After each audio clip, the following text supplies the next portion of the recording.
So in this section, I'm going to be talking a little bit about your bedroom and your environment, as that is really a space, obviously, that is going to affect how we sleep.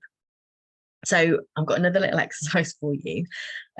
What I would really like you to do, if you're at home, and if you're not at home, it's probably a good section to do while you are at home. I want you to go and walk into your bedroom. Take your notebook and pen with you. I want you to write down, how do you feel when you walk into your bedroom? How does it make you feel? And what is your attention drawn to? So go and walk into your bedroom, write down how it makes you feel and what your attention is drawn to. So do you feel relaxed, have a sense of calm when you walk into your bedroom? Do you not feel anything? Does it kind of just feel like another room in the house? And what is your attention drawn to as soon as you walk in there? Is it drawn to your wardrobe? Is it drawn to a desk maybe that you have in there, to the bed? And what do you see when you walk into your room? So pause the video and come back to me when you've done that.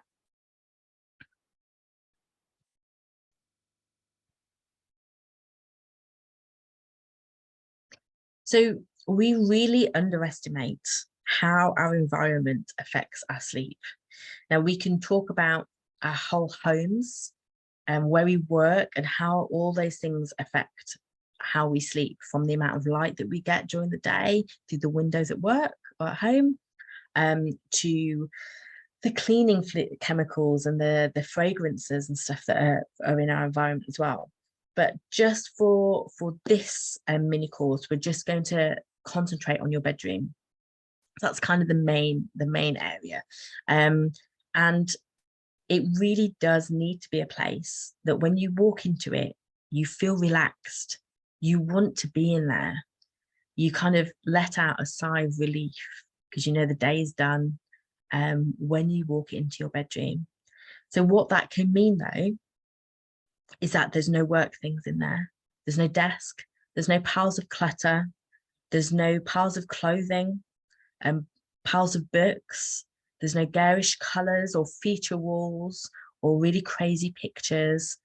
You know, it really is a sanctuary for you to walk into, feel relaxed, so that you have the best chance possible of getting a good night's sleep. So our bedrooms really should be the only place that we sleep and have sex. We shouldn't be doing anything else in there. Putting your laptop into bed in the morning is not a good idea. Spending time working is in your bedroom is not a very good idea. So the only things in that space are sleep and sex. The other thing, and this is really controversial, and I imagine some people shouting at the screen, what about watching TV? That's the place to relax and watch television. It's a really controversial topic. There is so much that I can say about having or not having a television in your bedroom. It's one of the things I grew up never having in my room. And it's something that we only have a TV in our lounge. There are no televisions anywhere else in our house.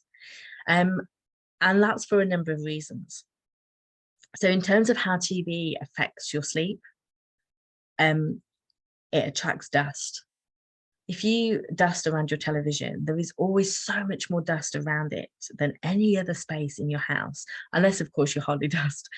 But it's something that really attracts dust, and that affects our sleep in that it makes our noses stuffy. You end up breathing through your mouth and you aren't going to get the best sleep that you possibly can with that happening. They're also really hot. They emit a lot of heat. And in order to be able to sleep well, our bodies need to drop temperature by a degree. That's why taking a hot bath or shower before you go to bed can be really helpful sometimes, and because we need to drop that temperature slightly to be able to go to sleep. Having a TV in the bedroom can really increase the temperature in your room, and that's not a good thing. And then the more obvious things, when we talk about the light on the television, there are studies that have been done that say that TVs are the least likely to cause issues with sleep in terms of the light. And that's because it's normally quite far away. It's not the same as looking at your phone or your laptop, because they're much closer to your face. And obviously a lot of things now have that kind of night ability, where the light changes on them at night time, so that it doesn't affect our sleep. It's almost like a blue blocker, like wearing blue blocker glasses. It already does it on the screen for you. But what can really affect our sleep when it comes to having a TV in the bedroom is what we're watching. So it's not so much the light at all, but what emotions are being evoked by what you're watching. So is it a crime drama? Is it a really emotional film? Is it the news? But how do you feel about those things when you're watching them? If they're making your mind race, or they're making you think about different things, that's really going to affect you being able to go to sleep. It's much better to have the TV in your living room, get snuggly and comfy in the living room or your lounge, watch whatever it is that you want to watch, and have that pause and that natural end and start between turning the TV off downstairs, or if you're in a flat further down the hall, doing your bedtime routine, getting ready for bed, and going to your bedroom where there is no TV and no reminder of what it is that you've been watching, and being able to go to sleep. So that is something to really think about. If you do have a television in your bedroom, you're not alone. I think the majority of people in the country have a television in their bedroom. But if you don't sleep well, that is really something to think about taking out of your room. And then if you have things attached to it, like TV boxes, like a Skybox and stuff, they make a lot of noise in the night, and that can not help with sleep either, whether we're aware of it or not. Having that kind of constant noise, humming and that kind of stuff, for some people is helpful, but for some people isn't. Like I was saying before, it's very individualistic, sleep. So if you aren't sleeping very well and you do have a TV in your bedroom and with a box that makes noise, that is something to look at taking out of your room. The other things to think about is the temperature, which we've already touched on. But do you have your heating on overnight? If you do, it's something to really think about not having on overnight. As I said, we need to drop a degree to be able to sleep. You're much, much better having layers and layers to keep you warm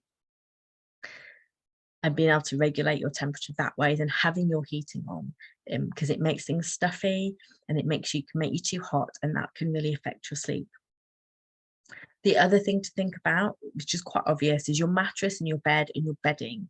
Is your bedding snuggly? Does it make you kind of sigh when you get into it and just want to snuggle in and not ever get out again? Is your mattress comfy? Do you wake up aching? How long have you had your mattress? That is really something to think about, because it really can affect our sleep. And also your bed, how big is it? You know, if you think about two singles, if you put two single beds together, like normal size singles, they are a lot bigger than a double bed is. And we do need space to sleep. Whether we start out together, if you sleep in bed with a partner, if you start out together close and snuggling, you probably will find as the night goes on, one of you or both of you kind of move away from each other. And that is fine. If that's what you need to get more sleep. So the size of your bed can actually sometimes really matter. And, you know, if you have pets and stuff as well, there are pros and cons to having a pet in the bedroom. Pretty similar to having a partner in the bedroom. We affect our sleep, each other's sleep. So if your partner snores, that's going to affect how you sleep. If your pet makes noises and snuffles around and moves around and wakes you up in the night, that's going to affect your sleep. So we don't always think about kicking our partner out to another bedroom so that we can sleep well. I think if we really aren't sleeping, it's definitely a consideration. But it goes the same for pets. If your pet really is going to keep you awake, if they're in your room, you need to think about not having them in the room. But in the same respect, if your pet is going to keep you up because they're not in the bedroom with you, it's a real balance of something that you have to think about, whether it is going to be more beneficial for your sleep or not to have them there. And then another thing to think about is light in our bedroom. You know, is there a street light outside that just pours in light during the night?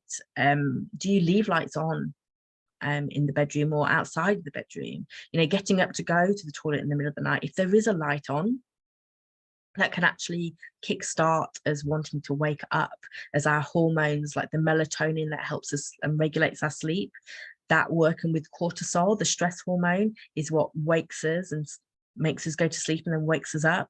And that balance of having the light that can actually kind of kick start some cortisol to wake you up is quite detrimental. So if you do get up in the night, not turning a light on is really important. But at the same time, how much light is in your room? Does your clock emit quite a lot of light? You know, or that lots of those little red blinky lights on things that you have on standby. Where is your phone? Do you charge it next to your bed or not? What kind of light is that emitting? So it is good to have a dark room as possible, pitch black if you possibly can, for a good night's sleep. And the other thing to think about are toxins in the air. So we know that the different parabens and toxins that are in our foods or in the containers that we use, or in certain perfumes and cleaning products and moisturizers and all the beauty products and anything like that, they can disrupt hormones, and as a result that can affect your sleep. And again, it's something that is really different for everybody, as to how much that affects you. So that's something else to think about, whether you use air fresheners or not, and that kind of thing. Something else to think about. So we've talked about light, how dark it is. We've talked about your bed, how you feel when you get in there, TV, heat, and toxins. The other thing, and this is where I'm asking about how you feel when you walk into your bedroom, is that we need to have good associations with our bedroom to be able to sleep well. So if you're not sleeping well and you're lying there for more than 20 minutes and you're kind of getting agitated and tossing and turning, it's a really good idea to get up out of bed, and go to another room and do something until you feel sleepy, and then come back to bed again. Because what happens is we can create these associations of, well, I'm in my bed and I'm never going to sleep. And that becomes a self-fulfilling prophecy. You never sleep when you have that association with your bed. So that is something to really take into account.